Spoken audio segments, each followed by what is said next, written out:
मैं शहर से बाहर था। जैसे ही सेठ साहब का इंतकाल का सुना, रहा नहीं गया। मैं जैसे ही टाइम मिला मैं चले आया। सेठ साहब बहुत अच्छे इंसान थे। अल्लाह उनको जन्नतुल फिरदौस में आला मुकाम अता फरमाए। आमीन। आमीन। बहुत शुक्रिया। बस दुआ करें कि अल्लाह ताला आगे की मंजिलें आसान फरमाए। नाम बेशक। सेठ साहब के पास मेरे 15-20 साल कैसे गुजर गए पता ही नहीं चला। जब भी कोई प्रॉब्लम होती थी बस कहने की देर होती थी और वो हल कर देते थे। लेकिन अब तो ऐसे लग रहा है जैसे एक घना साया सर से उठ गया हो। बस पापा बहुत हम्बल थे और हमें भी यही सिखाया। एक बात हमेशा करते थे, वो कहते थे ज़मीन पे चलने वाले को अगर ज़मीन की हकीकत मालूम हो जाए ना तो तकब्बुर उस पर गालिब नहीं आता। इतनी उम्र गुजर जाने के बाद रब की हिकमत समझ में आई। मिट्टी से इंसान को बनाया है, फिर उसी मिट्टी को इंसान के पैरों तले बिछा देता है और आखिर में उसी को ओढ़ना बिछोना। गोया मिट्टी मिट्टी से ही मिल जाती है। और अच्छी बात की आपने। बस इंसान को ये बात समझ में नहीं आती। खुश नसीब हैं वो लोग जो मरने से पहले अपने लिए ज़्यादा सफ़र जमा कर लेते हैं। नेक औलाद भी उसी में आती हैं। आप उनके एक अच्छे बेटे हैं, आप उनके लिए सदका जारिया हैं। इंसान की नेकियां ही उसके काम आती हैं। अल्लाह ताला आपको और आपकी फैमिली को सब्र अता फरमाए। आमीन। अब हम चलते हैं, इजाज़त है। बहुत शुक्रिया आने का। दुआओं में याद रखिएगा। जज़ाकल्लाह। चाहो कैसे? अल्लाह हाफ़िज़। अस्सलाम वालेकुम।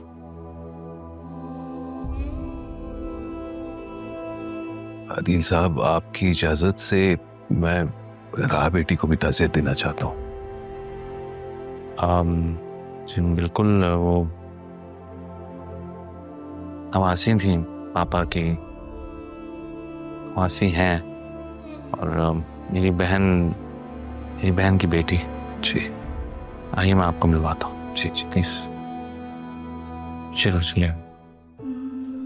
सच पूछें तो ज़ैनब, यहाँ आकर एक बार फिर मैंने आप सबको आजमाइश में डाल दिया।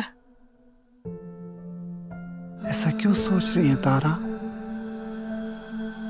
ऐसा भी तो सोच सकती है ना कि अगर यहाँ नहीं आती तो बड़े साहब के साथ वक्त गुजारने का मौका कैसे मिलता, और फिर उनसे माफी कैसे ले पाती। ठीक कह रही हैं। बाद में होने वाले मलाल का कोई मतावा नहीं।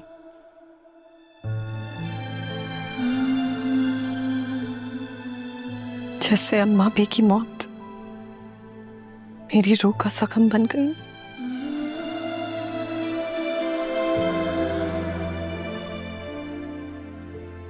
की कमी तो सारी जिंदगी आपको महसूस होगी। लेकिन एक बात नहीं समझ में आ रही मुझे। मैं तो फोन पे अक्सर आपको आसिया बेगम के बारे में बताती रहती थी, उनकी आदतों के बारे में बताती थी।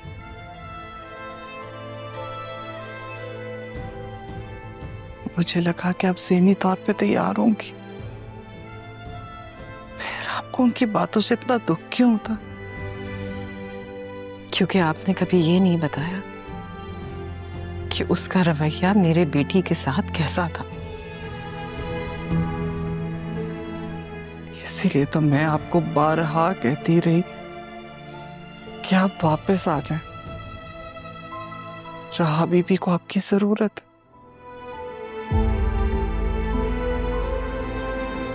लेकिन आप खुद को और अपनी ममता को अपनों के हाथों तकलीफ नहीं पहुंचाना चाहती थी।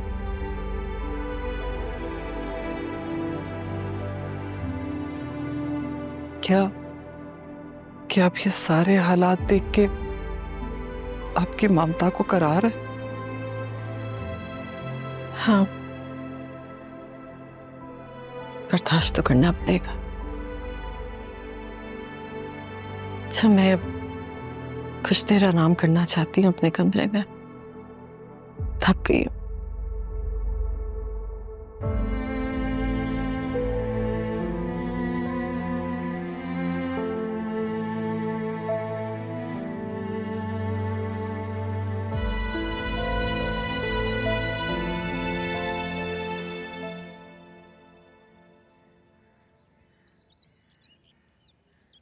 कहा बेटा इधर आना।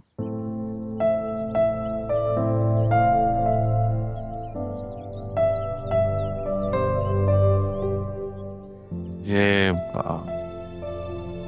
कबीर हैं, हमारे ऑफिस में होते हैं, ताज़ियत करना चाह रहे थे। आपके नाना, अल्लाह उन्हें जन्नत नसीब करे, माशाल्लाह बहुत अच्छे इंसान थे, कामयाब बिजनेसमैन थे, और आप तो उनका बेहतरीन असासा है।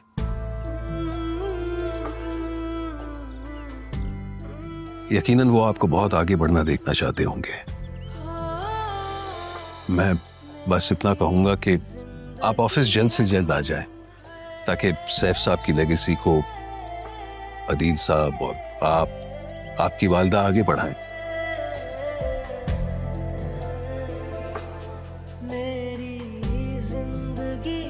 मेरी कोई माँ नहीं है, कोई वालदा नहीं है मेरी।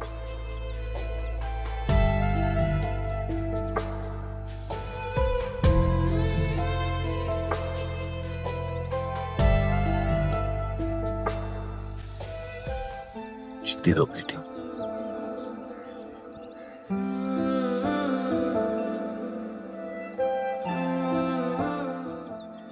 जी शुक्रिया, बहुत शुक्रिया कबीर साहब।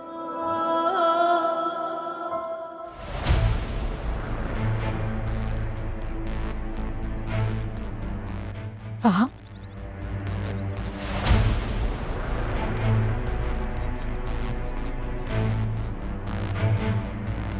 तारा,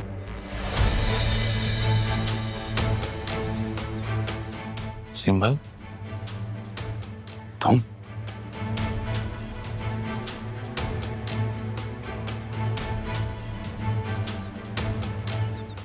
मैं सोच भी नहीं सकता, इस घर से जाते हुए जो चेहरा देखकर मैं गया था, आज 20 साल बाद वही चेहरा मेरा इस्तकबाल करे।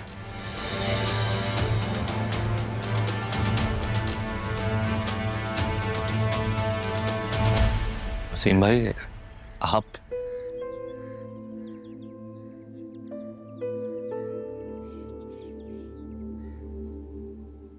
रहा बेटा, ये वसीम भाई हैं, जरियून के फादर। अस्सलाम वालेकुम। God bless you.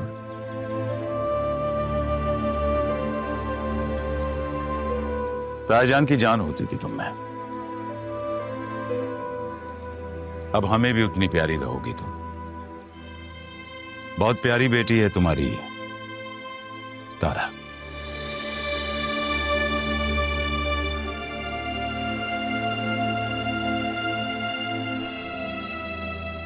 वसीम भाई, आप अचानक ऐसे, आप अंदर आए ना प्लीज। हाँ, मैं तो अचानक आया। ताईजान हमें अचानक छोड़ के चले गए। मुझे ताईजान से मिलना है, फिर मैं अंदर आऊंगा। चलो कब्रिस्तान चलते हैं। मामू जान,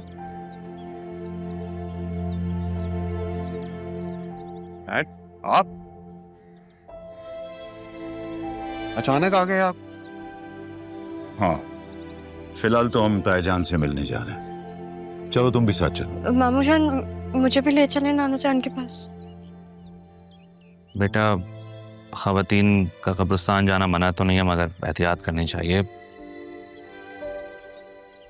तुम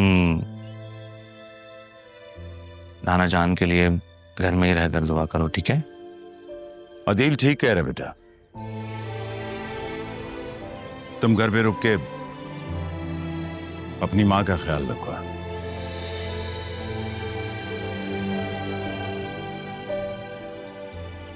लगता है अब भी सदमे में है।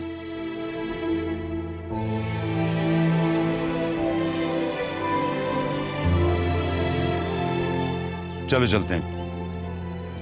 ठीक है, आप ही मैं आता हूँ।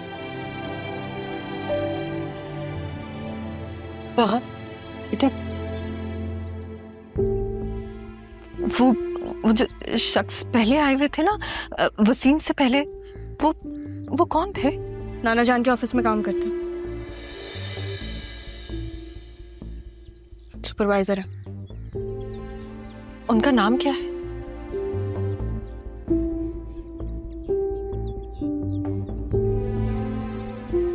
आपने मेरे पास रह के मुझे कोई चीज बताई तो मैं आपको अनजान लोगों के बारे में क्यों बताऊं? ना क्या करें मुझसे बात, मैं नहीं सह सकती और माँ हूं तुम्हारी राहत। माँ सिर्फ पैदा करने वाली नहीं होती है मुर्शद।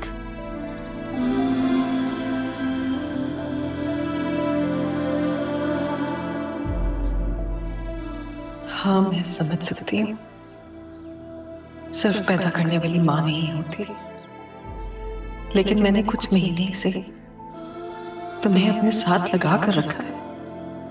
पैदा करते ही तो नहीं छोड़ दिया था तुम्हें। काश तुम समझ सको।